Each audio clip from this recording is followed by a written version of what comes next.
Our top stories tonight. China racing to control a Delta outbreak across several large cities. As Queensland records more new cases, prompting fears the lockdown will again be extended. Saudi Arabia starts banning unvaccinated people from all public areas. And the IOC launches an investigation into a Belarusian athlete's refusal to go home. You're watching The World.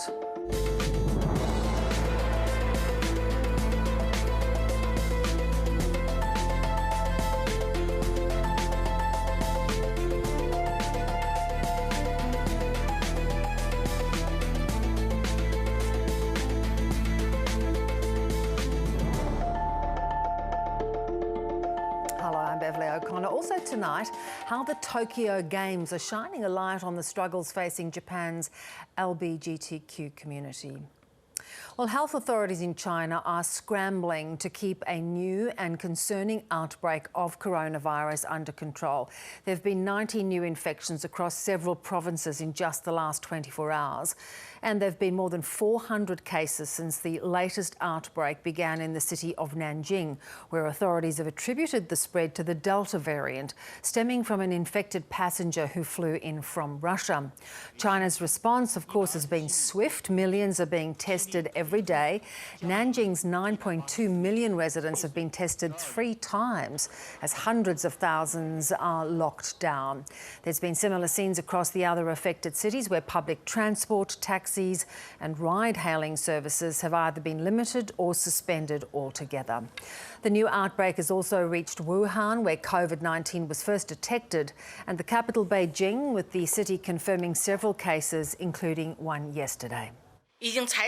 So far, Beijing has taken measures including tracing close contacts and sealing off relevant areas. Relevant epidemiological investigation, viral genome sequencing and control work are underway in an orderly manner. According to preliminary judgments, 9 people were in close contacts with a confirmed case and they are under quarantine. Other close contacts are being verified. We'll get more on this outbreak with our China correspondent Bill Birtle shortly. Queensland's Delta crisis is continuing. 16 new cases of community transmission, more than half are children. There's also a positive COVID case in Cairns, but the variant remains unknown. Nearly 8,000 Queenslanders are now in quarantine, including more than 400 top surgeons and medical professionals.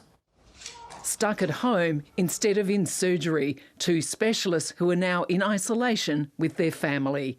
We've got 4 kids and, we're both vaccinated, but I am worried that something sinister might happen to them.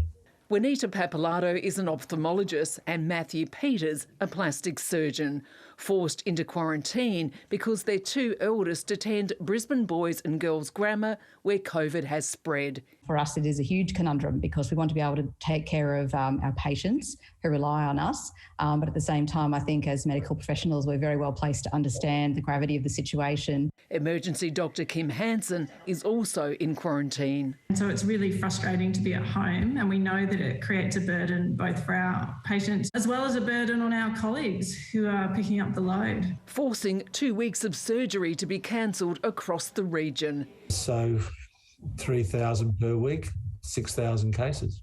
The Indooroopilly High School cluster has grown to 47, with 16 overnight. 9 are children, 1 is a neighbour. It's linked back to 2 overseas travellers, but there's a missing link about how it got into Brisbane's western suburbs. I am still concerned, though, that we don't know how this outbreak has happened. The lockdown order is the strictest yet, but still people are flouting the orders. And while it's okay to go to the shop and get food, if you guys are just keeping them company, it's not allowed. And many shops are still open across the southeast, while it's only essential workers allowed to work. If you've got to question whether you're an essential worker, then you're probably not. Vaccine-wise, an army of pharmacists is now on standby to deliver 150,000 extra doses of AstraZeneca. So we'd hope to have the most amount of people vaccinated by Christmas. But there is a long way to go to slow the Delta variant, with the Chief Health Officer fearing we are on the verge of a large outbreak.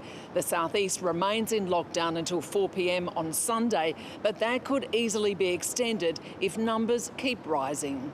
Each and every one of us can make a difference to keep 5 million Queenslanders safe. Lexi Hamilton-Smith, ABC News, Brisbane. In New South Wales, Premier Gladys Berejiklian has set an ambitious goal of 6 million jabs in the month of August. She says that target must be reached for some COVID restrictions to be eased. Another 199 people have tested positive to the Delta strain. Only 70 cases are confirmed as being in isolation while infectious. Here's state political reporter Ashley Raper. An army patrol at a vaccination clinic, a sign of extraordinary times. We just came out here because, well, it's getting more and more serious and we want the lockdown to end. Here in southwestern Sydney, there's an eagerness to access the AstraZeneca vaccine. We're really reluctant with the vaccine, but now it's worth a risk more than getting the COVID itself. I had a Pfizer injection booked, but the COVID cases just keep rising, and I was just like, I've just got to get it done now. A target has now been set. The Premier wants 6 million vaccines given by the end of August. 6 million jabs is roughly half the population with at least 1 or 2 doses. That gives us additional options as to what life looks like on the 29th of August. But the number of infections will also play a part, and they remain high. Less than half can be linked, while at least 50 people were infectious in the community. We don't know whether we're through the worst of it or not in terms of the case numbers, and that's the issue that we have. We don't know if we've peaked or if it's going to get worse. There's been another case connected to an aged care home at Summerhill. 19 residents are now infected. In the 8 local government areas of concern, Canterbury-Bankstown recorded 54 cases, Cumberland 45, Fairfield, Blacktown and Campbelltown all had 15, while the numbers were lower in Liverpool, Parramatta and Georges River. But it's spreading beyond those borders into the Strathfield, Burwood, Camden, Inner West and Penrith council areas, as well as the suburbs of Rockdale and Cogra. The disease is actually got the potential to creep, and so we also are asking that you don't go into those suburbs, even if they're within that permitted radius, to shop. 4 workers at the Woolworths in Bankstown have tested positive, but the risk to customers generally at supermarkets is low. We have had transmission in a small number of supermarkets, and that's generally been when one of the staff have brought it in from a community exposure, and then there's been workplace transmission. We don't actually think the large supermarkets are a great risk. The Premier is confident the 6 million vaccine target can be met in the next 4 weeks, but she isn't willing to say what that will mean for restrictions if it's achieved. Behind closed doors, the government is working on a step-by-step plan for coming out of lockdown. That won't be revealed, though, until later in the month. Ashley Raper, ABC News, Sydney. Saudi Arabia has started implementing a ban on unvaccinated people entering public areas. These visitors arriving at a mall in Riyadh on Sunday had to show their vaccination cards before they were allowed inside. Saudi officials say only fully vaccinated citizens and residents will be permitted access to cultural, economic, recreational and sporting facilities. The nation has recorded around 527,000 cases since the pandemic began and more than 8,000 deaths. Around 2.5 million vaccine doses have been administered. Police in Ukraine are investigating the death of an exiled Belarusian activist who was found hanged in a park near his home in Kiev. Vitaly Shishov led a Kiev-based non-profit organisation helping Belarusians fleeing persecution in their home country. He was reported missing by his partner after not returning home from Iran. His colleague said he'd felt under constant surveillance since leaving Belarus last year and had been warned he could be kidnapped or killed. Police have launched a criminal case for suspected murder and say they'll investigate all possibilities, including murder disguised as suicide. Meantime, a Belarusian Olympic sprinter who refused her team's orders to fly home has been granted a humanitarian visa by Poland. Kristina Simonuskaya is expected to fly to Warsaw as soon as tomorrow to meet her husband, who has also fled Belarus. The Polish government says she'll be free to continue her athletics career in Poland if she wishes. The sprinter says she was taken to the airport against her will after she criticised her team's coaching staff. The EU says it's further proof of brutal repression at the hands of the Belarusian President Alexander Lukashenko. She is, as I say, in a safe and secure place. We've also now contacted the NOC of Poland. If you've been following you have obviously the story, and in terms of what the IOC can do for her in terms of her future, we have talked to them with regard to her sport after her arrival in Warsaw, if that's where she does indeed choose to end up. So in terms of her safety and security, I think we've dealt with most of the issues that needed to be dealt with. As I said yesterday, we have asked for a report from the NOC today. We requested it yesterday. We want it today. We have decided to launch, not surprisingly, a formal investigation, which will be led by the IOC administration. We need to establish the full facts. We need to hear everyone involved.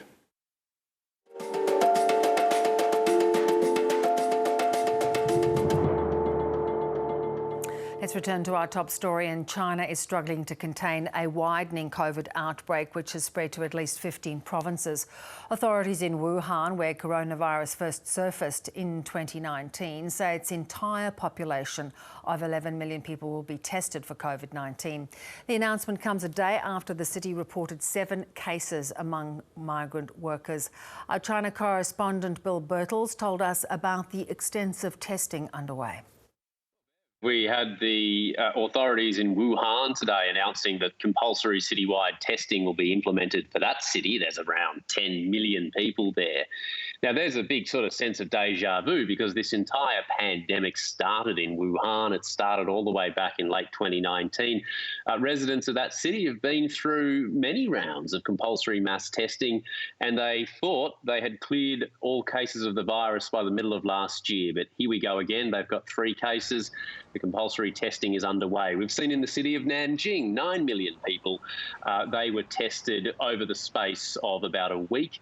And in fact, there's now been 3 rounds of mass compulsory testing in that one city alone. So the scale is unimaginable for an Australian perspective. But you have to remember, aside from all the differences with the way China is governed, one of the huge differences is that basically everybody in Chinese cities live in a gated community. And so all these gated communities, which might have 5 to 15 blocks inside them, they all have the equivalent of strata committees, which the government can easily go to organise these sorts of things. And of course, you were in Beijing when there was a lockdown as well, and certainly in Wuhan too. They don't mess around when it comes to locking people down. Will it be that same very disciplined, strong approach? No, what we're seeing this time, Bev, is that increasingly Chinese lockdowns in response to sporadic COVID outbreaks are targeted.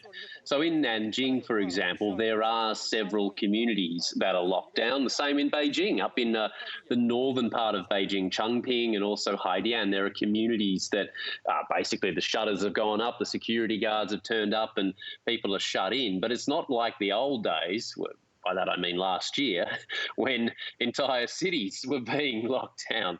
So this is something I think very interesting for those like me in Sydney and southeast Queensland too, as we go through another lockdown, and there's all this debate in Sydney about, whether certain LGAs get locked down. Well, if you look to China, a country that has been quite ruthless in the way it suppressed the virus after the initial outbreak, of course, that's the way they're doing it. They're not locking down entire cities anymore at all.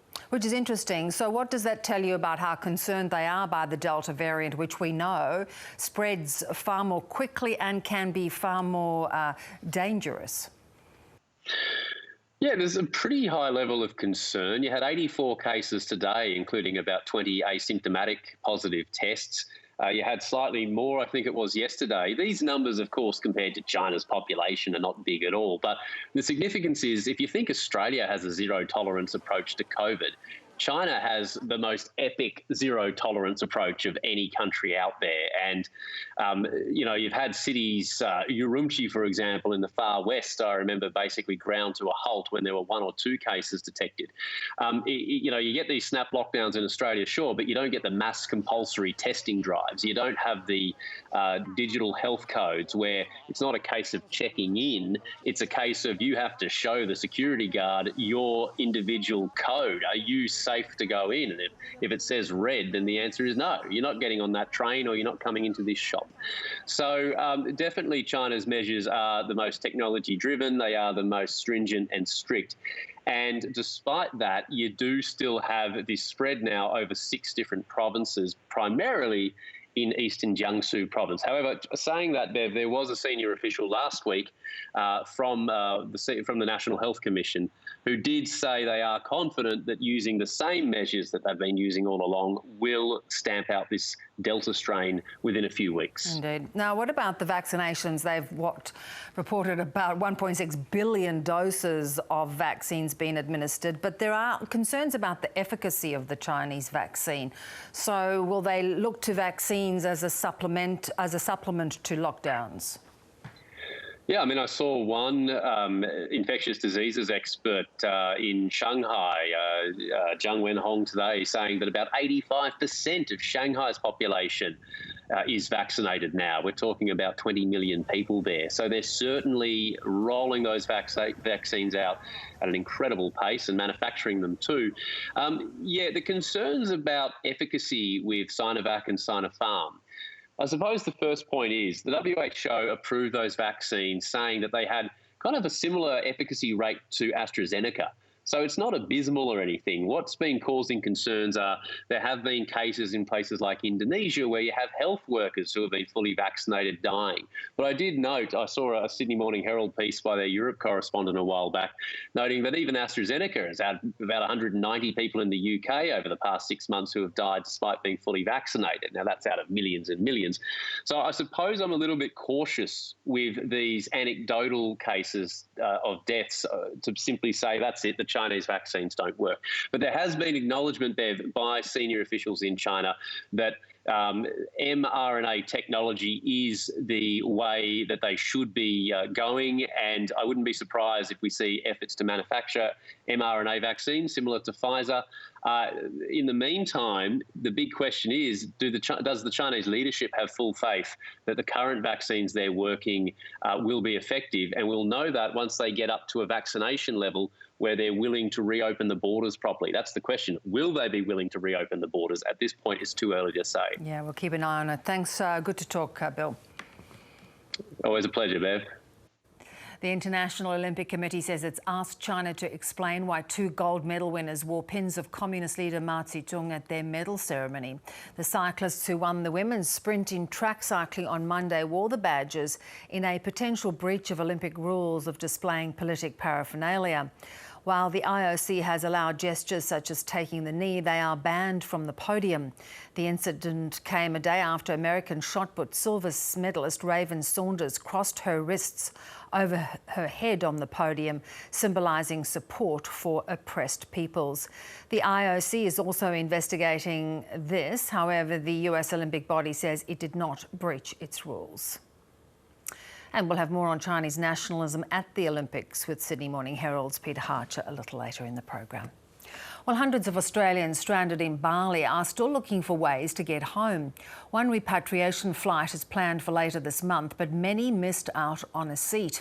And efforts to organise a private charter plane have fallen through. Here's Indonesia correspondent Anne Barker. Annabelle House and her husband flew from Europe to Indonesia 8 months ago, thinking it'd be easier to get to Australia. Instead, they ended up stranded with no jobs, no income and a baby born in Bali. We are struggling without the support of my family. Since having my son 4 months ago, I've had postnatal depression, and just financially now we're really struggling. At first, the House family thought they'd missed out when Australia scheduled a single plane to bring Aussies home from Bali in 2 weeks. But now they've received an offer of seats at $850 each once they're approved for the flight. It's important that we get to a safe place, and with the cases rising in Indonesia, it's now a red zone. This isn't a safe place. Sophie Layton is hoping she'll also be leaving with her 2 kids. They're among 780 Australians who've asked for help to leave Indonesia, but only 1 plane is scheduled, despite the Australian government acknowledging there are 350 vulnerable citizens for health, financial or visa reasons. We haven't had an income for 18 months. Bali is economically devastated. I have a job offer and I need and want to work, so it's pretty desperate. But other Australians have been left scrambling. A private charter flight has fallen through, and some are hoping to travel by boat to Darwin later this month. One Sydney man is even trying to bring his wife home on a cargo ship. Anne Barker, ABC News. The Olympic Games has shone a light on LGBTQ rights in Japan, which is considered far behind other G7 countries. A record number of publicly out athletes are taking part in the Games. Advocates are hoping it'll help bring about change in a country where the gay community are still widely discriminated against. When Makoto Kikuchi was aiming to qualify for the Tokyo Olympics 2 years ago, she thought about hiding her sexual orientation in case it would jeopardise the selection process. So I always tried to hide it and keep my head down as much as possible. Ahead of the Games, however, the 34-year-old decided to come out as lesbian, hoping to bring change to the culture in Japan, where discrimination and prejudice against LGBTQ people is deep-rooted and widespread. She was encouraged by the fact that at the Games there are a lot of athletes from other countries who are out. It's an historic Games for the LGBTQ community. At least 180 publicly out lesbian, gay, bisexual, transgender, queer and non-binary athletes are taking part. That's more than triple the number who participated at the 2016 Rio Games and nearly 8 times those counted at the London Olympics in 2012. Japan lags far behind other developed nations in gay rights. Same-sex marriage is not legal here. In fact, there is limited legal recognition for same-sex couples and few protections against discrimination in the workplace or in public. So it's truly great that a path has finally been created for athletes to be able to compete while being their authentic selves in sports. Pride House Tokyo provides a place for LGBTQ people and others to connect during the Games, and more Japanese are now aware of it thanks to the Olympics. Sports are the so-called final frontier with deep-rooted discrimination and prejudice against LGBTQ people. So I believe this Olympics represents the ongoing transition. It's a slow process, though, with activists still pushing for laws to ban discrimination against LGBTQ people. Yvonne Yong, ABC News. Well, let's return to our 2 Belarusian stories tonight. Vitaly Shishov, the head of a group helping people flee Belarus, has been found dead near his home in Ukraine. A murder inquiry has been started. And a Belarusian athlete who has been granted a humanitarian visa by Poland after she was told she had to return home after being critical of management. Belarusian journalist Hanna Lyubakova is with us. Hanna, good to talk to you again. Some rather disturbing news tonight with the death of Vitaly Shishov. What is your understanding of what happened? Well, we don't really have many details at this stage, but what we know is that he was found hanged not far from his house where in Kiev, in Ukraine. He disappeared yesterday while jogging, so everybody was wondering and looking for him. We did not know where he was. So Vitaly is a prominent activist. He fled Belarus a while ago. He was based in Kiev, and he was helping people who were fleeing Belarus in the same way as he did. Moreover, he was also sort of investigating KGB officers. He was de-anonymizing them, kind of trying to, kind of say their names, who they are, and all of that. So he was really kind of prominent, really active, and it's really shocking what happened to him. And it just shows that, nobody is sort of safe, in Belarus or abroad, Ukraine, Poland. And that would be the concern, obviously, that you're not even safe if you're not on Belarusian soil. And he had made the comment that he felt he was under surveillance and being watched and perhaps under threat. Yes, indeed. So it happened. His friends are now saying that he raised concerns about that.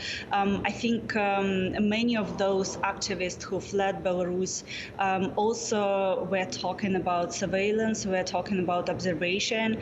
There were cases when people, bloggers, journalists were kind of some really unknown people were taking pictures of them. So it's all happening, and safety of activists, safety of journalists is paramount. and other countries, other governments should pay more attention to that. The recent case with an athlete in Japan, in Tokyo, shows us that even so far away, even during the Olympic Games, a person can be nearly kidnapped by the Belarusian government.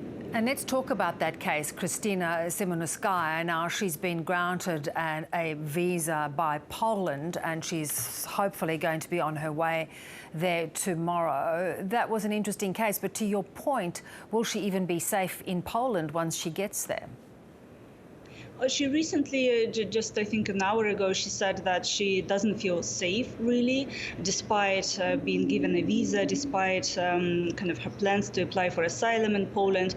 And her husband is now in Ukraine. He also fled Belarus. So it again kind of raises concerns, I think, for her and for her husband that, you know, he's not safe there, she's not safe in Japan or in Poland where she's going to travel, because the Belarusian government, let's say, has lost any boundaries at this stage, I think.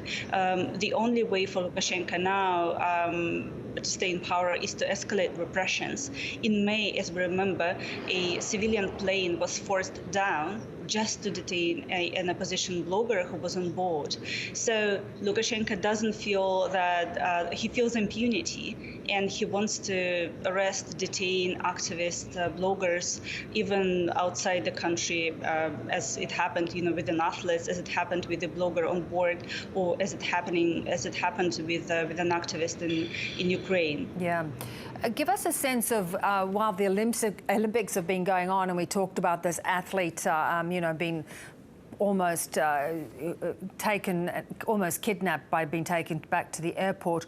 How has it been playing out? Has there been political tension about how athletes have been behaving while they've been at the Olympics and potentially embarrassing the country by wanting to seek asylum? It was a small internal conflict. Kristina Timanovskaya, the athlete, only criticized her coaches for negligence. But now, as you see, the regime in Minsk feels so cornered. They don't really accept any type of criticism. They're scared of that criticism. And apparently, Kristina was told that it was a decision taken by even Lukashenko himself personally to bring her back home to Belarus.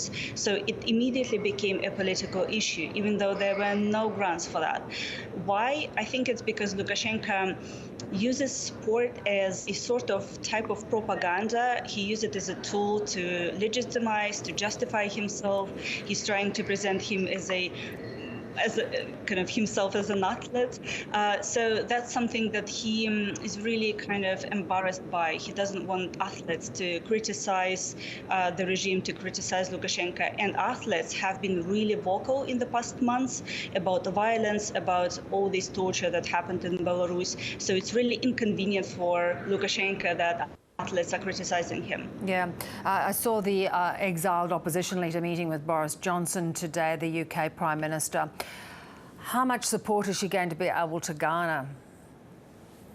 I think what Svetlana Tikhanovskaya is trying to do right now is obviously gather this diplomatic, this political support from the US, from the United Kingdom, from other countries, Western countries in the EU, because it's really important. She is trying to organize a new free and fair elections. She is asking for more sanctions, for more pressure, and she's asking for more assistance to civil society, because now civil society is being completely destroyed in Belarus. Only half an hour ago, I think there was this news that 4 more organizations, prominent organizations in Belarus, have been closed, have been shut down.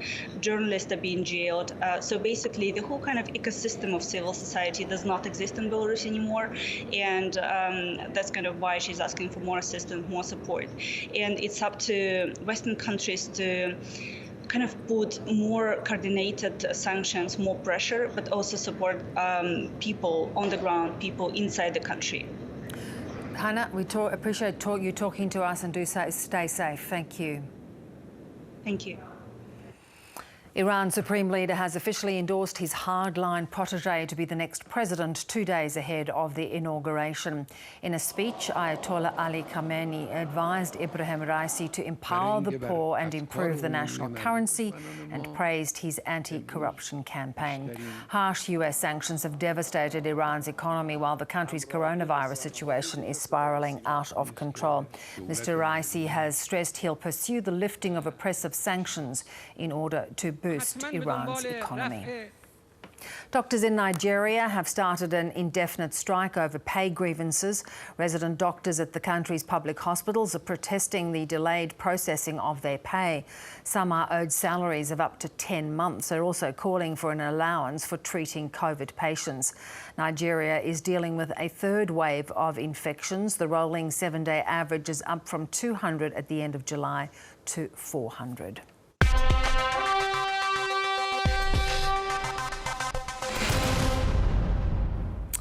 Well, to what in the world, and cat owners know just how impossible it can be to corner the pet to pick it up. Try doing it in the middle of a sports field in front of thousands of fans. A Major League Baseball game was delayed several minutes when this unexpected visitor wandered onto the pitch. As play stopped, the cat scurried into the outfield and began prowling along the barrier walls looking for a way out.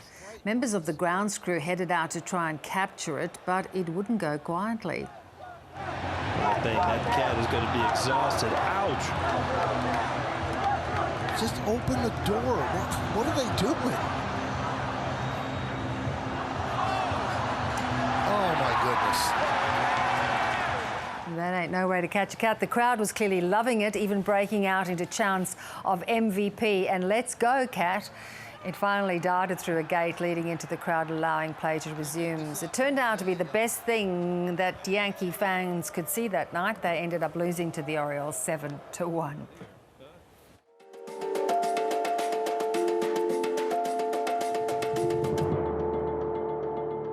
Our top stories tonight on the world. China's COVID outbreak spreads with Wuhan ordered to test all 11 million residents after 3 cases become the first there in more than a year.